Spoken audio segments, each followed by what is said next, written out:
Hey everybody, welcome to this special extra edition here on Madison County Live. I've got Jared and Josh here with the Run Walk for Hope 5K. Guys, welcome to the program. Welcome to the show. Introduce yourself. Tell us who you are. Thanks, Randy. Appreciate you having us on. My name is Jared Messenger. I'm a co-founder of Legacy of Hope Restored and one of the people helping to put together this Run Walk for Hope 5K that we got coming up on April 27th.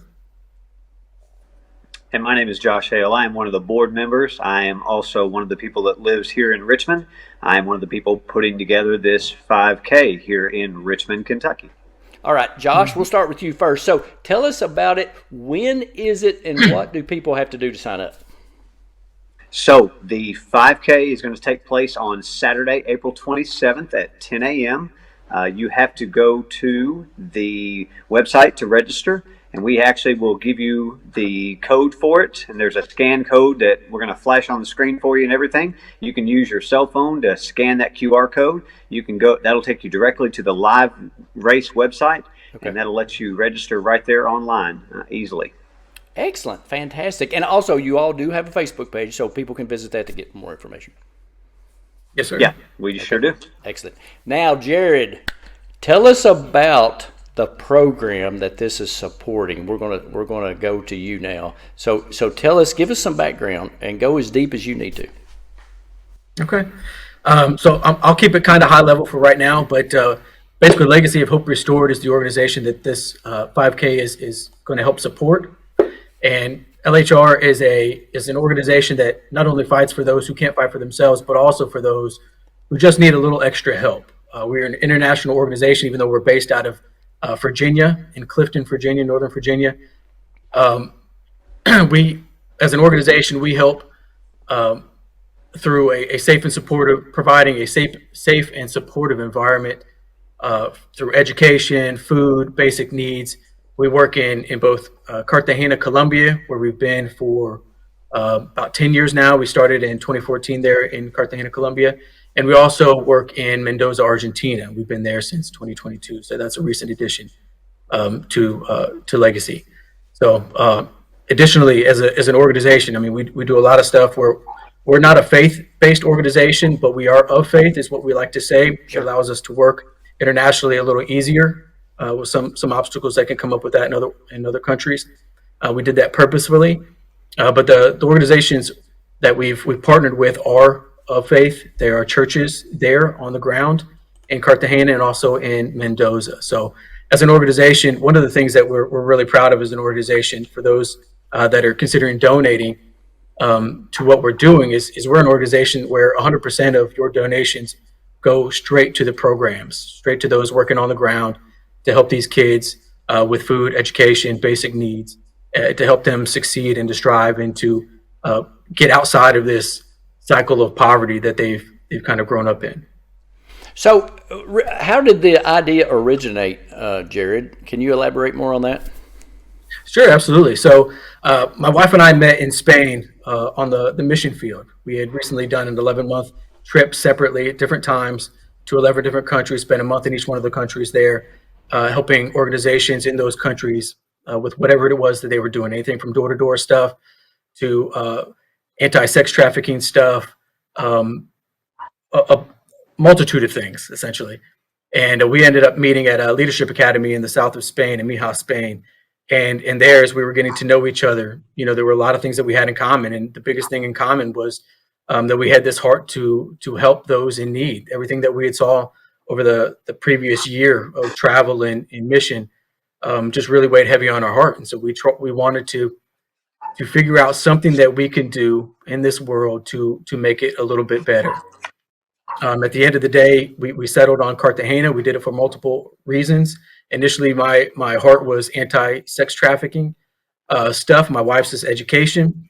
It's very difficult for men to get involved in anti-sex trafficking stuff unless you're law enforcement or military, as you've probably seen in some of the movies that have recently come out.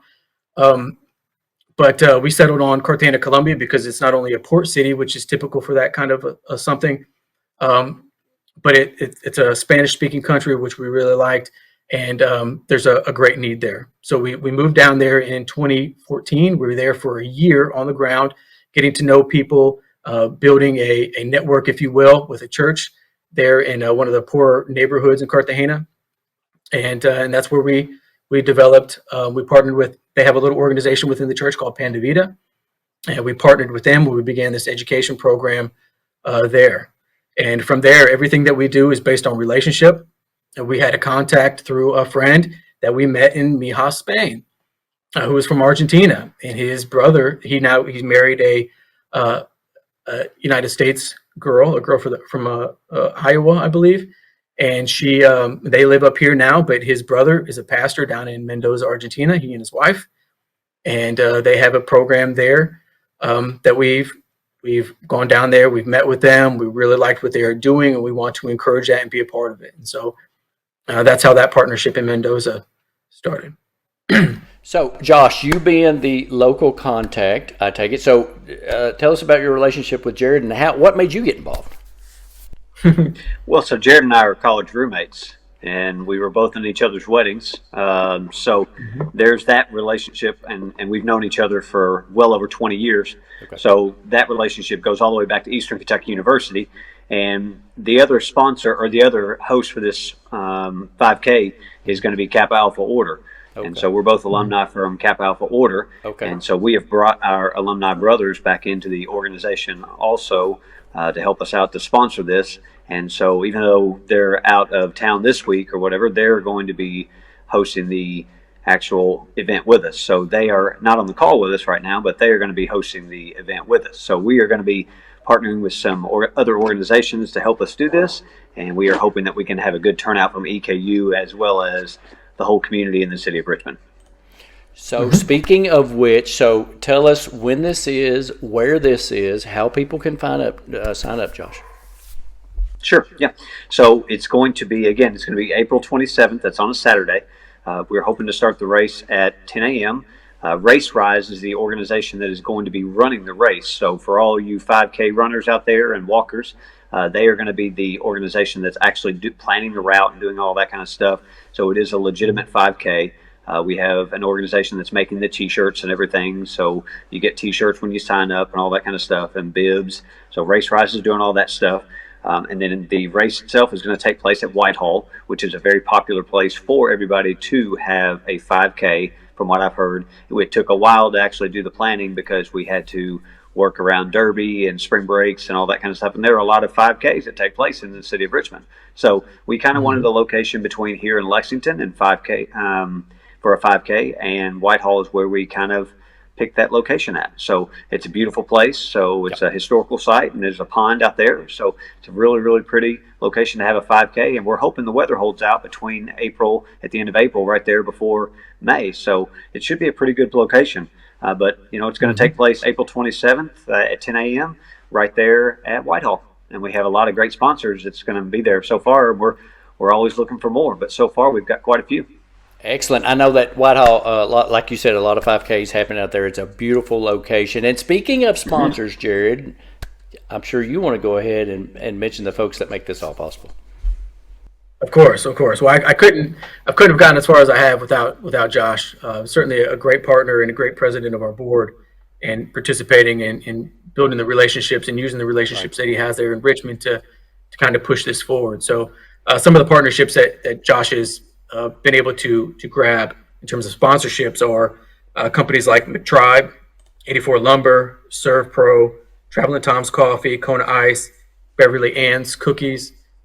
These are some of the great organizations that have so graciously decided to be a sponsor and be a part of what we're trying to do here to raise funds for legacy in the programs in Cartagena and Argentina. So this is it's really neat to see people come around this and embrace the idea and to kind of help push it forward. Excellent. Okay, to wrap it up one more time, Josh, I'm going to give you the chance to, where can people sign up, Facebook page, call to action, and all that great stuff. Sure. And I know you're going to have that B-roll ready to go for me, Randy, and we're going to have that flyer, and we're going to flash that on the screen there. That's right. We're going to have that scan code for people to have their cell phone. All they got to do is scan that QR code that's going to be on the screen here in just a minute or whenever you put it up there. You can scan that with your cell phone. It's going to take you directly to the website. If you want to donate, if you want to sign up, you can run, walk, crawl. You can do it virtually from your couch if you want to. Right. We want to see your face. We want to see you there, but you can do any of that stuff. So all that stuff is going to be there. So just scan that QR code. If you're more interested in doing a sponsorship, of course, click on that link. That goes directly to Jared or me. We can help you with that. We are going to give an award away for the biggest team. So if you're interested in putting a team on there, make sure you reach out to us. If it's something bigger and you have some bigger, organization you want to put out there or whatever, we can help you out with that. We are going to give an award away for that.